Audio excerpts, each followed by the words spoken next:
The subject matter requires and what are the characters I'm dealing with, I think it's perfect.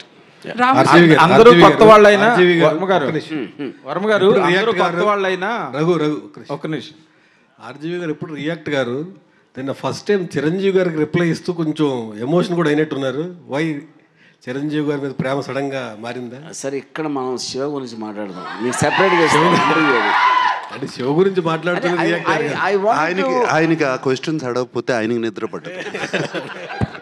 Ramu sir, నేను ఏం చెప్పాలనుకున్నా ట్విట్టర్లో చెప్పాను. రాము sir, రాము గారు hello, ఇక్కడ hello sir, ఇందాక chasing scenes గురించి మాట్లాడారు కదా.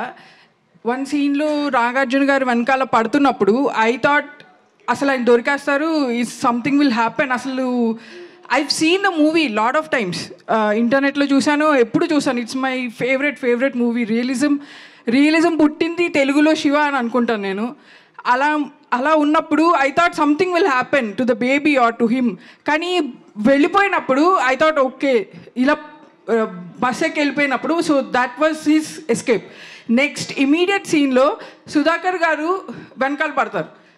అది ఎంత రియలిస్టిక్ ఉందంటే ఐ థాట్ ఆయనకి బస్ దొరికితే హీల్ బతికిపోతాడు కదా, మోటార్ వెహికల్ ఏదో దొరికితే బతికిపోతాడు కదా అని ఫీల్ అయ్యాను. Like I was really involve in to that scene. కాదు, అలాంటి ఒక పొదలు ఫారెస్ట్ లాంటి ఏరియాలో బస్ ఎగ్జాక్ట్లీ